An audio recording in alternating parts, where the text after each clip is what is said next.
이삭의 믿음에 관하여 우리가 나누길 원합니다. 히브리서 11장 20절 말씀인데요.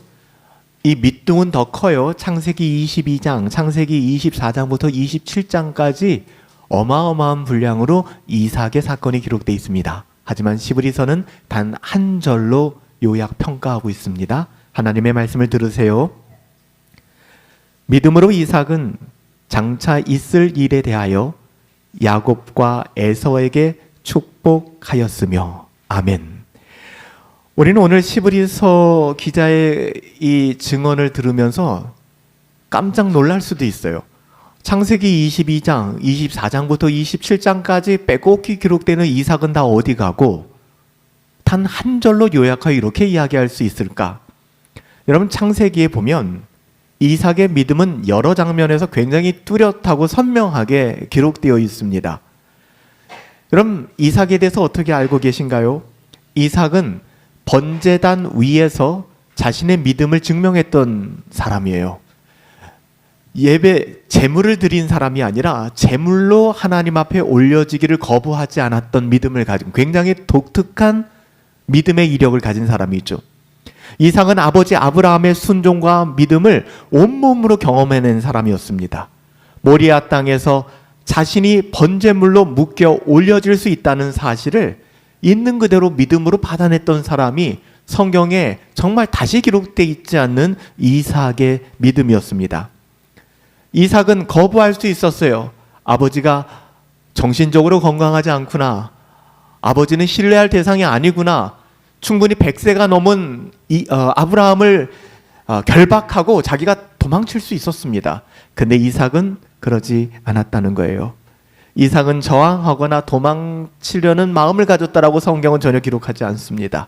힘으로 따지면 노인인 아버지를 충분히 이길 수 있겠지만 이삭은 아브람, 자신의 아버지의 믿음 안에 순종함으로 하나님을 자신께 내어드렸던 굉장히 독특한 믿음의 이력을 보여줍니다. 이 경험은 훗날 그가 평생에 하나님을 신뢰하는 얼마나 잔잔한 믿음을 가졌는가를 보여줘요. 여러분, 이삭이라는 이 한 사람, 믿음의 사람을 연구하고 상고하다 보면 뭐 대단한 게 없습니다. 특별한 게 없어요. 그렇지만 굉장히 긴 시간 동안 믿음의 여정을 걸어갔거든요. 그게 어떻게 가능했을까? 쉽게 얘기하면 자신의 그 어떠함이 드러나지 않아도, 심지어는 제물을 바친 믿음이 아니었잖아요. 제물로 드려지는 믿음이었어요. 굉장히 수동적일 수 있는, 하지만 이런 믿음을 통하여 이삭은 하나님 앞에 참된 믿음이 무엇인가를 드러내었습니다. 어린 시절을 지나고 결혼할 청년기가 돼서도 마찬가지였습니다. 이 이삭의 결혼 여정을 보면은 보이지 않지만 인도하시는 하나님을 신뢰했습니다. 이삭은 아브라함의 종이 찾은 리브가와 결혼을 합니다. 당시에는 굉장히 독특한, 굉장히 이례적인 방식의 결혼이었습니다. 이삭은 자신의 인생의 중요한 선택을 하나님 약속 안에서 믿고 기다렸던 사람이에요. 오늘날에도 마찬가지죠. 내가 어떻게 하면 결혼할 수 있을까? 아직 결혼하지 않은 분들은 어떻게 내가 결혼을 준비할 수 있을까라고 했을 때 우리는 이삭의 믿음을 배울 수 있어야 돼요. 나 이래서 결혼할 수 있을까? 세상이 말하는 기준과 세상의 트렌드를 겸비해야 그래도 내가 여자를 만나고 남자를 만날 수 있지 않을까? 그러면 세상의 여자와 세상의 남자를 만날 수는 있을지 모르겠지만 하나님이 말씀하시는 참된 결혼, 언약 안에 맺어지는 가정을 우리는 상상할 수도 없게 되는 거예요. 근데 이삭은 배우자를 선택하는 과정에서도 자신의 그 어떠함이나 세상의 그 어떠함을 주장하지 않았다는 거예요. 하나님이 인도하신 배우자, 하나님이 주신 그 언약, 하나님께서 연결해 주시는 그 길, 더디 가더라도 성급하지 않은, 그리고 하나님께서 만나게 하신 이 리브가 그를 통하여 아름다운 언약의 가정을 이루었던 것입니다. 삶의 위기도 있었습니다. 결혼한 이후에 가는 곳마다 좋은 일이 벌어지지 않았습니다. 이 팔레스타인 지역에서는 물이 생명보다 귀합니다. 그래서 우물을 가지고 전쟁을 벌이기도 했습니다. 이삭의 믿음을 가장 잘 보여주는 대목인데요. 인간적으로 보면 매력이 없어요. 이런 믿음 나 갖고 싶지 않아 라고 생각할 수 있습니다. 그런데 하나님이 우리들에게 이 언약의 믿음을 보여주고 계세요. 이삭은 가는 곳마다 우물을 팠어요. 그런데 이 못된 블레셋 사람들이 와서 자꾸만 이삭의 우물을 빼앗습니다. 받아들일 수 없는 논리를 펴기도 하고 힘으로 맞서기도 합니다. 이삭 따질 수 있었습니다. 싸울 수 있었습니다. 보복할 수 있었습니다. 눈에는 눈, 이에는 이, 나도 똑같이 할 거야 할 수 있었습니다. 그런데요, 진짜 재미없죠. 이삭은 슬그머니 다른 곳으로 갑니다. 그리고 그곳에서 다른 우물을 팠어요. 그리고 그는 이렇게 말합니다. 우리는 힘이 없어서 쫓겨나 다른 곳에서 우물을 파는구나. 이제는 이곳에서 정착할 만하는데 하나님이 왜 그런지 우리를 쫓아내시는구나. 도대체 하나님 내게 원하시는 것이 무엇일까가 아니라 창세기 26장 22절에 보면 그 쫓겨나 다른 곳에서 우물을 파는 이삭이 이렇게 얘기합니다. 여호와께서 우리를 위하여 넓게 하셨구나. 하나님이 나의 지평을 넓히시는구나. 똑같은 사건인데 우리는 불평하고 원망하고 우리는 하나님을 저주할 수 있지만 이삭이 자기를 번제물로 드렸던 그 믿음, 리브가를 만났던 그 믿음, 눈에 띄지 않지만 잠잠했던 그의 믿음이 결국에는 위기의 순간에 이런 믿음의 태도를 보이게 하는 것입니다. 이삭의 믿음은 하나님께서 내 삶을 붙들고 계신다라는 확신, 하나님이 나를 버리시지 않는다라는 그 확신, 조용하지만 결코 약하지 않은 강력한 믿음을 가지고 있었던 사람이 이삭이었습니다. 이 믿음이야말로 세상의 방식과는 전혀 다른 믿음이었죠. 마지막 창세기 27장에 가보면 믿음은 보이지 않는 약속을 붙잡고 이삭의 삶의 자리가 마지막까지 평탄하지 않았다고요. 근데 평탄하지 않은 그 삶의 자리에서도 하나님의 약속을 붙잡고 긍정적인 마음으로 그의 사랑하는 자녀들을 축복합니다. 히브리서 기자는 지금 제가 말씀드렸던 그가 모리아 땅에서 번제물로 드려지려고 했던 그 믿음, 리브가를 만났던 믿음, 다른 우물을 파면서도 불평과 원망하지 않았던 믿음을 소환하는 것이 아니라 마지막에 보이지 않는 약속을 붙들고 자녀들을 축복했던 것으로 이삭의 믿음을 가름하고 있습니다. 단 한 절 말씀으로. 굉장히 중요한 사건이라는 거예요. 나이가 많이 들었습니다. 눈이 침침해졌어요. 많이 어두워졌습니다. 삶의 대부분을 이제는 뒤로 하고 인생을 정리해야 되는 시점입니다.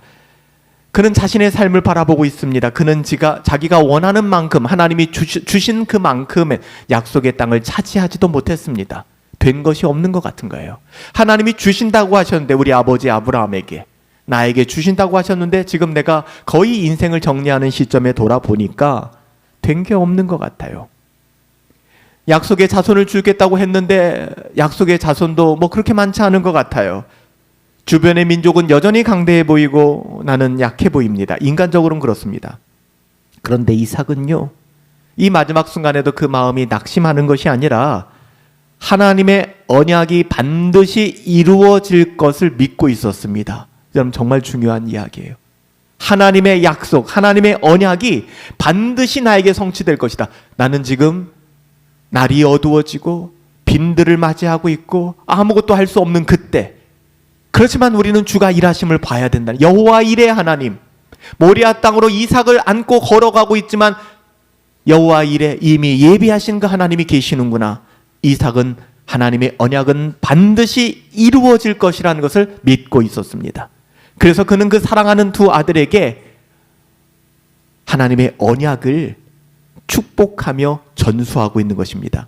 여러분, 이것이 히브리서가 강조하고 있는 이삭의 믿음이에요. 다시 말하면 무엇이냐?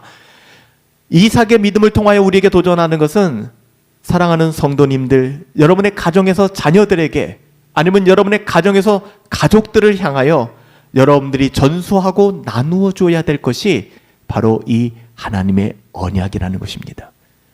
여러분들이 이 세상을 살아가면서 가족이라고 하는 너무나도 익숙한 이 공동체 안에서 여러분들은 무엇을 전수하고 있습니까?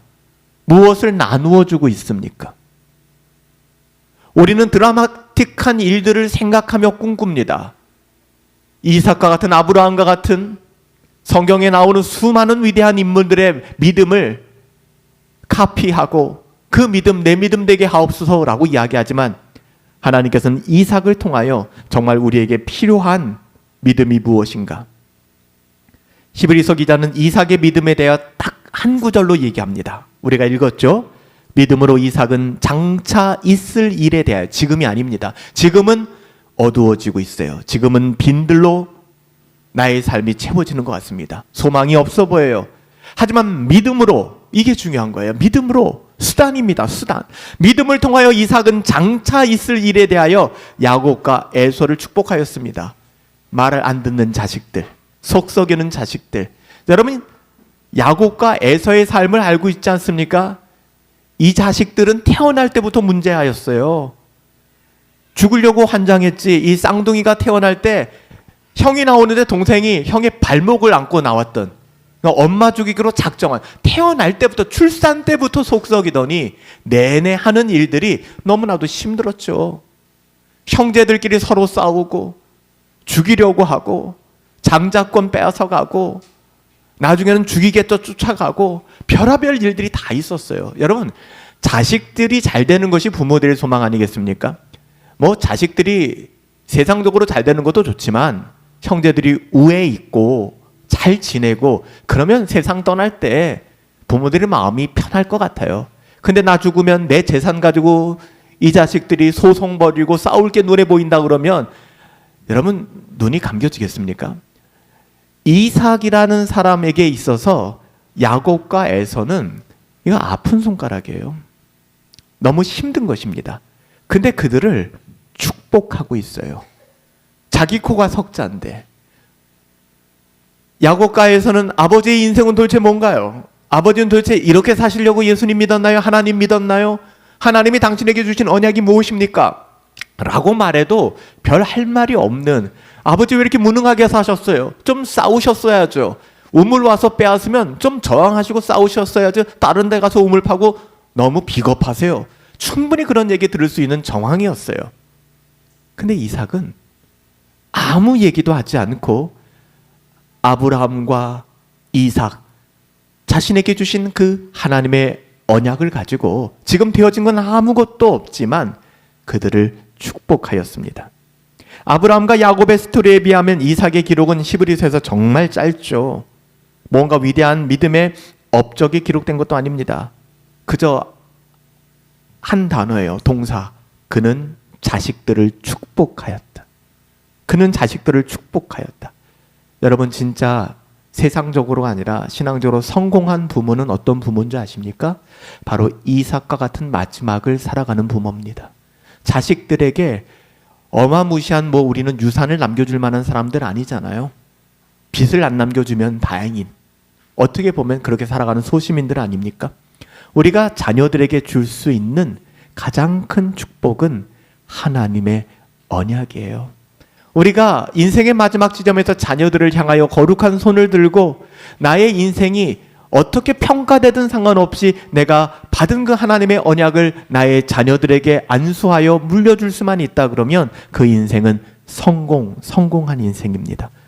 반대로 그렇지 않다면 우리가 수많은 집도 물려주고 재산도 물려주고 명예도 물려주고 여러 가지를 물려줬다 할지라도 신앙적인 유산을 전혀 물려주지 못한다면 그의 인생은 실패한 인생입니다.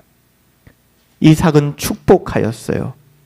성경은 그의 축복 행위 자체를 믿음이라고 얘기를 합니다. 믿음이 없으면 축복이 안 되는 거예요. 왜 우리가 가정에서 예배할 수 없는지 아십니까? 가정 예배가 규칙적으로 지켜지지 않는 이유는 이런 믿음이 없기 때문에 그런 거예요. 믿음이 있다면, 내가 정말 살아야 되는 것이 이것이라는 믿음이 있다면, 경건을 추구해야 된다라는 의무가 아니라 경건을 추구해야 내 영혼이 살 수 있다라는 믿음이 있다면 그는 경건을 추구하게 되는 것이죠. 이삭도 야곱과 마찬가지로 험악한 인생을 살았지만 그는 불평과 원망과 눈에 보이는 그 어떠함으로 자신의 삶을 평가한 것이 아니라 마지막에 그의 사랑하는 두 아들에게 안수하여 그가 받은 언약을 전수해 주었다는 것입니다. 보이지 않는 약속을 붙드는 믿음이 이삭에게 있었다는 거예요. 저는 저와 여러분들이 우리만 신앙생활하는 것이 아니라 우리 모두가 받은 참된 신앙을 여러분들의 어린 자녀들에게, 태중에 있는 자녀에게, 그리고 장성한 자녀들에게, 연로하신 부모님들에게 여러분 참된 신앙을 전수해 줄 수 있게 되기를 예수님의 이름으로 축복합니다. 이 믿음이 없으면 불가능한 거예요. 믿음이 있어야 입을 열 수 있고, 그 입을 열어 은혜의 복음과 하나님의 언약을 선포할 수 있는 거예요. 심지어는 믿지 않는 부모님들을 향해서도 인생의 여정에 마지막이 얼마 남지 않았잖아요. 아버지, 어머니, 세상이 그게 다가 아니에요. 나는 하나님의 신실하심을 믿어요. 왜 우리가 그렇게 얘기할 수 없을까? 얘기할 수 없는 이유는 간단합니다. 믿음이 없으니까. 내가 그것을 믿지 않는데 누군가에게 어떻게 그것을 전수할 수 있겠습니까? 오늘 이삭은 그의 삶의 자리가 형편없었지만, 어떻게 보면 아무것도 된 것 같지 않지만, 그는 믿음으로 하나님의 언약을 그의 사랑하는 자녀들에게 전수해 주었습니다. 히브리서 기자는 히브리서 11장 20절에 믿음으로 이삭은 장차 있을 일, 지금 되어지지 않았지만 그 일을 야곱과 에서에게 축복하였다라고 얘기합니다. 이 말은 단순히 두 아들을 인간적으로 아끼는 마음으로 덕담해주고 좋은 얘기해주고 이런 게 아닙니다. 우리가 마지막 임종을 앞두게 되면 이제 좀 보고 싶은 사람들, 우리 이제 임종을 앞둔 분들이 보고 싶은 사람들이나 좀 오랫동안 못 봤던 사람들이 이제 찾아오지 않습니까? 그래서 임종 전에 그분들 다 이제 보고 인생을 마무리할 준비를 한단 말이에요. 오늘 이삭이 그런 장면이에요. 어떻게 보면 이제 내가 여력이 없고 인생이 기력이 없고 세상을 떠날 날이 멀지 않았구나 했을 때 그가 한 것이 그 둘 아들에게 안수하여 축복했다는 것입니다. 인간적으로 좋은 순리를 얘기한 것이 아니라 하나님이 반드시 이루실 미래를 믿고 선포한 언약의 말씀이에요. 이런 거죠. 야곱과 에서를 향하여, 물론 에서는 그른 길로 걸어갔고 야곱은 믿음의 길로 걸어갔지만, 얘들아, 아빠의 삶을 보고 아빠가 걸어온 족족을 보고 아빠를 평가하지 말아라. 아빠가 바라봤던 하나님, 아빠에게 주신 하나님의 그 언약이 있었기 때문에 아빠는 할아버지가 아빠를 제물로 바친다고 할 때도 믿음으로 순종했단다. 너희 엄마를 만날 때도 나는 세상적인 방식으로 취하지 않았단다. 너희들이 어릴 때 아빠가 우물을 파고 나의 그 어떤 소유권을 주장할 수 있을 때도 아빠는 기꺼이 그것을 포기하고 하나님이 넓히시는 지경을 향하여 걸어갔단다. 너희들이 생각할 때는 아빠가 굉장히 무기력해 보이고 아무것도 남기지 않은 그런 사람으로 보일지 모르겠지만 아빠 안에는 하나님의 언약이 살아있단다. 그 언약을 아빠는 너희들에게 주고 싶구나. 이게 이삭의 마음이었어요. 아이, 그게 뭐야? 좀 뭔가 하늘에서 불을 끌어내리고 정말 우리가 도전적으로 뭔가를 해보고 이 땅에서도 좀 떵떵거릴 수 있는, 야, 예수 믿더니 팔자 고쳤다, 이런 얘기 좀 들어보고, 여러분, 그거 아니라는 거예요. 성경은 이미 오래전에 하나님께서 아브라함과 이삭에게 분명히 약속을 주셨다라고 말씀하고 계시잖아요. 언약. 창세기 26장 4절 말씀에 내가 네 자손을 하늘의 별과 같이 번성하게 하며 내 자손으로 말미암아 천하 만민이 복을 받게 할 것이다. 다시 말하면 그냥 믿음의 가문 하나 만들어 놓고 내가 그 가문에만 복을 줄 거야가 아니라 그 믿음의 가문을 세워서 그 가문을 통하여 복을 주겠다는 거예요. 복의 통로가 되겠다는 거예요.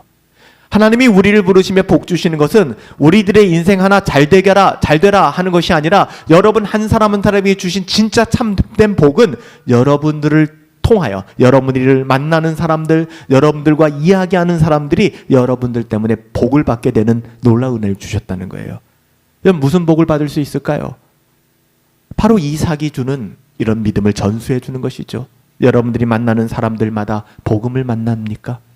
여러분이 만나는 사람들마다 세상의 그 어떠함을 가지고 살아가는 것이 아니라 하나님의 은혜를 누리십니까? 우리가 이 지점을 돌아봐야 되는 거예요. 하나님은 이삭에게 직접 이렇게 말씀하시기도 하셨어요. 내가 너와 함께 있어 네게 복을 주고 이 모든 땅을 네 자손에게 주리라. 내가 내 아버지 아브라함에게 맹세한 언약을 반드시 지킬 것이다. 그런데 지금 이삭이 살아온 마지막 인생의 지점에 아직 그게 보이질 않는다니까요. 그런데 믿음으로 이삭은 하나님의 이 언약을 놓지 않았어요. 내 때가 아닐 수도 있다. 그것이 야곱의 때일 수도 있고 그 야곱의 12 아들일 때일 수도 있고 그것이 그 후일 수도 있고 그것이 저와 여러분들일 수도 있는 거예요. 당장 내 계획과 나의 어떠함으로 증명되는 것은 아니지만 이삭은 이것을 바라보고 있었어요. 이삭은 이 약속들이 지금 당장 눈앞에 완성되지 않는다 할지라도, 그래서 오늘 예배 찬양으로 어떤 찬양을 하면 좋을까 하다가 주가 일하시네. 너무 가사가 아름답잖아요. 밤이 깊어집니다. 밤 사경 어두워집니다. 어저께 우리 청지기 모임에서도 말씀을 나누었지만 예수님이 찾아오신 시점은 밤 사경 칠흑 같은 어둠 속에 갈릴리 한가운데, 더 가기도 부담스럽고 돌아갈 수도 없는, 나 어떻게 하자는 그 지점에 예수님이 찾아오셨잖아요. 하나님께서는 이삭에게 말씀하여 주시기를, 분명히 지금 나의 삶이 잘 되지 않는 것 알고 있고 나의 그 어떠함으로는 해결할 수 없다는 것 이미 알고 있음에도 불구하고 그는 하나님의 언약을 붙잡았던 거예요. 그리고 자식들에게 남겨주기를 원하는 그 한 가지도 그 믿음의 언약을 붙잡는 마음들을 갖기를 원했던 것이죠. 사실은 이삭에게는 야곱 그리고 에서 약속하셨던 것처럼 뭐 엄청난 자녀들을 주신 것도 아니에요. 아직 작은 가문에 불과했지만 땅도 아직 완벽하게 정복하지도 못했고 유목민으로 살아야 된 처지였지만 열방을 변화시키는 일은 아직 시작되지도 않았지만 그럼에도 불구하고 하나님이 하신 말씀은 반드시 이루어진다라는 사실을 믿고 있었습니다. 어떻게 해요? 믿음이 있기 때문에. 어떻게 낙심하지 않을 수 있나요, 목사님? 어떻게 절망하지 않을 수 있나요, 목사님? 어떻게 전전긍긍 아니하고 어떻게 정말 낙심치 않을 수 있나요, 목사님? 저에게 묻지 마시고 성경에 경청하십시오. 믿음이에요. 제가 말씀드렸죠. 어저께 우리 청지기들과 말씀을 나누면서 예수님께서 담대하라, 평안하라 하시는 그 원어적 의미는 이제 너 수고 많이 했으니까 그 폴더 지워버리고 다른 폴더 만들어. 그 일 됐고 이제 내가 새로운 길 열어줄게가 아닙니다. 담대하라, 우리를 계속해서 도전하시며 평강이 내게 있을지어다 하시는 것은 손이 부르트고 아무 소망이 없고 어깨가 빠져나갈 것 같지만 너 젖기를 멈추지 말아라. 내가 그 배에 함께하고 있다. 멀지 않았다. 함께하라. 힘내라. 말씀하시는 거예요. 어떻게 보면 이삭이 성향이 전혀 다른 야곱과 에서를 놓고 그렇게 이야기하는 것입니다. 성향은 다르지만 믿음의 분량도 다르지만 난 너희들이 하나님의 언약 안에서 살아갔으면 좋겠다. 이것이 좋은 부모님의 태도입니다. 편애하지 마시고요. 이삭이 그거 실수했잖아요.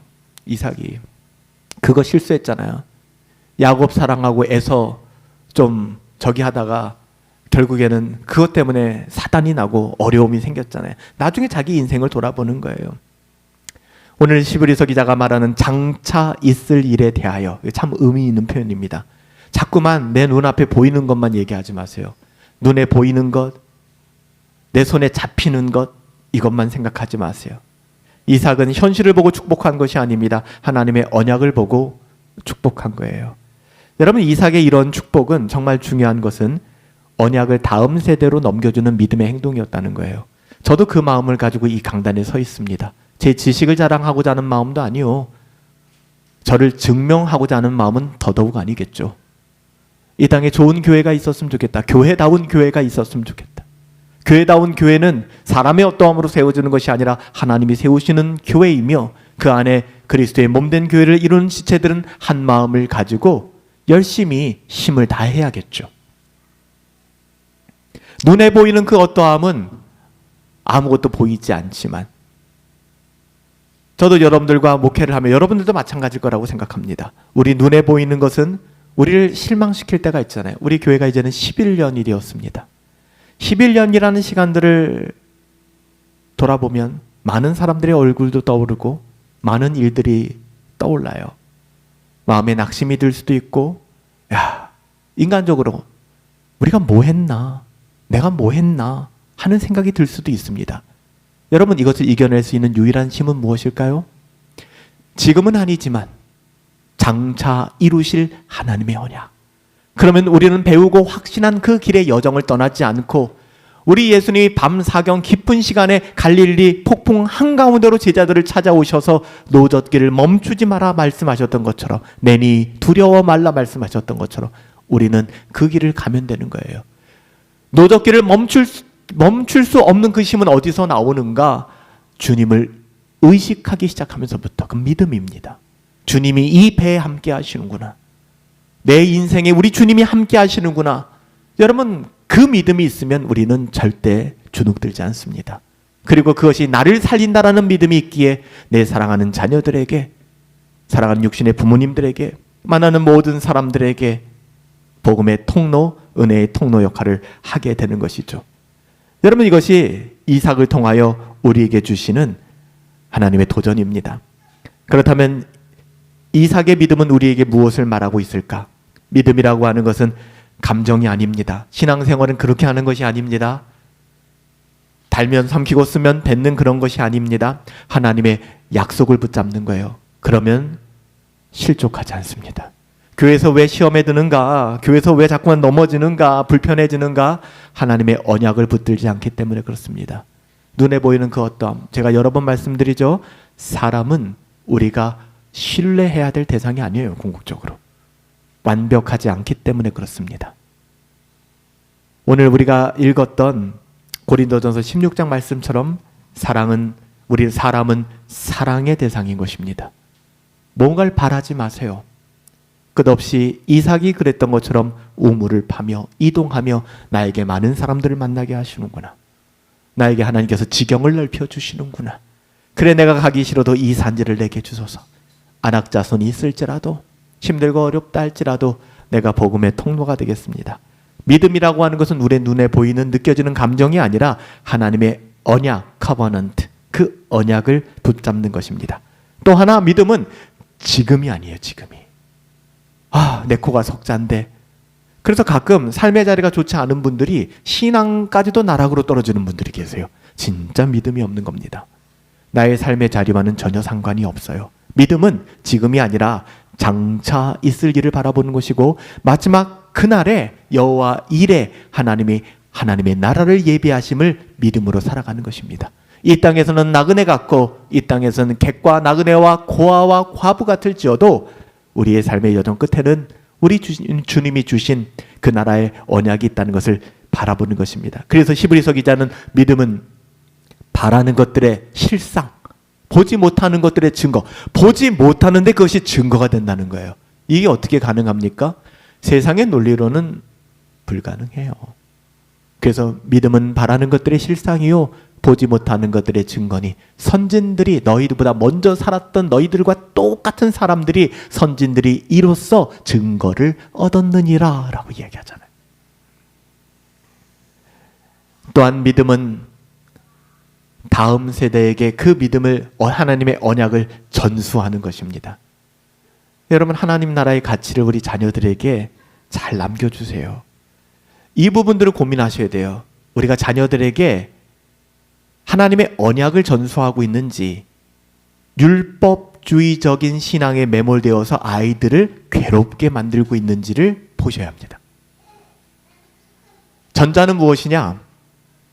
하나님의 언약을 바라보며 그 언약을 자녀들에게 있는 그대로 하나님의 나라를 소망하게 하고 믿음의 여정을 살아가게 하며 하나님 나라의 가치를 가지고, 그러니까 이런 거죠. 얘야, 커서 아빠는 네가 누구를 때릴지언정 어디서 맞고는 않았으면 좋겠다. 이런 마음이 없어야 된다는 것입니다. 여러분 어때요? 정말 여러분 자식이 어디 가서 막 맞고 왔어. 속 뒤집어지지 않습니까? 그런데 어디 가서 누구 때리고 왔어. 그래도 속은 뒤집어지지만 그래도 좀 나은 거죠. 안 맞고 왔으니 다행이다. 이렇게 가르치지 말라는 것입니다. 이게 세상의 가치라는 말이에요. 우리는 정말 복음의 가치를 가지고 자녀들을 양육하고 있는가? 과자를 먹더라도 친구에게 나눠주는 것을 배우고, 내가 빼앗기더라도 이해해 줄 수 있는 마음들을 좀 가르치고 그러고 있는가? 자녀들은 부모들을 닮아가잖아요. 신앙이라고 하는 것은 언어로 가르치는 것이 아닙니다. 언어로 가르치지만 부모님들의 삶으로 자녀들은 배워가기 시작합니다. 그 부모님이 무엇을 사랑하고 무엇을 가치 있게 여기는지 알고 있거든요. 그런데 우리는 이 하나님의 언약을 전수해 주는 것이 아니라 율법주의에 매몰되어서 어떻게 반응하는지 아십니까? 너 조용히 해. 너 떠들면 안 돼. 너 움직이지 마. 너 이리 와. 너 이렇게 해야 돼. 너 이러면 안 되지. 이렇게 가르치기 시작하는 거예요. 사실 이러한 행동들은 경우에 따라 필요하지만 율법주의적인 사고를 가지고 하나님의 언약을 전수해 준다라기보다는 대다수가 나의 명예와 나의 안정감을 자녀들이 훼손하고 있다라는 불편한 마음에서 나오는 거예요. 왜냐하면 우리 집 아이들이 그렇게 사람들을 힘들게 만들고 공동체를 불편하게 만든다는 것에서 아이들의 영혼을 생각하는 것이 아니라 내가 불편한 거예요. 이런 것은 저도 목회자이지만 자녀를 키워보면서 살아오면서 굉장히 큰 씨름이더라고요. 오늘 이삭은 야곱과 에서에게 마지막 하나님의 언약으로 축복하면서 어떤 마음이었을까? 그러니까 오늘 본문에 보세요. 아니면 창세기에 보세요. 이삭이 에서한테 그러니까 이 자식아 네가 장남이었을 때 똑바로 했어야지. 틈을 주면 어떡해. 틈을 주니까 야곱이 그렇게 했지. 저 야곱이라는 자식 네 발목 잡고 나온 놈이야. 이런 얘기가 안 나와요. 야곱 너는 그러도 그렇지만 네가 형한테 어떻게 그럴 수 있어. 이런 장면이 안 나온단 말이에요. 그들의 인간적인 그 어떠함은 믿음의 사람에게는 별로 중요하지 않아요. 하나님의 언약으로 축복하는 거예요. 그리고 그의 평생에 살아온 이삭의 삶의 여정이 하나님의 어떠하심을 믿음으로, 답답하죠. 자녀들이 볼 때는 어휴 우리 아버지, 어휴 우리 어머니 왜 이렇게 사신대. 믿음이 있으면 다 저렇게 살아야 돼. 하지만 그 안에 하나님이 주신 언약을 붙잡고 있기 때문에 그런 삶이 가능했다라고 성경은 얘기해요. 여러분 우리는 흔히 위대한 믿음 이런 말 쓰거든요. 막 위대한 믿음, 야곱처럼 결단하는 믿음, 에스더처럼 죽으면 죽으리라 뭐 이런 거 화끈한 거, 야곱처럼 막 싸워서 환도뼈가 부러질 때까지 그래서 평생 장애를 입을 정도로 야폭강가에서 싸우는 그런 처절한 믿음 뭐 이런 거 찾는데 성경은 오늘 굉장히 결이 다른 믿음을 얘기합니다. 이삭의 믿음이에요. 우리에게 굉장히 시사하는 바가 큽니다. 믿음은 소리 없이 깊이 조용히 하나님의 약속을 붙드는 거예요. 우리의 환경과 상황과 주변의 그 어떠한 소란함에 노란하지 마시고 가만히 하나님 안에서 나를 부르신 언약을 회복하세요. 여러분에게 주신 하나님의 언약이 여러분 안에서 회복되지 않는데 어떻게 여러분의 자녀들에게 만나는 사람들에게 언약을 흘려보낼 수 있겠습니까? 먼저 여러분 자신에게 이삭처럼 약속을 붙잡고 하나님이 이루실 미래를 바라보고 축복을 흘려보내는 사람들, 저는 우리 모두가 그런 사람들이 되었으면 좋겠습니다. 우리 때 믿음이 딱 끊어지는 것이 아니라 너무 서럽잖아요.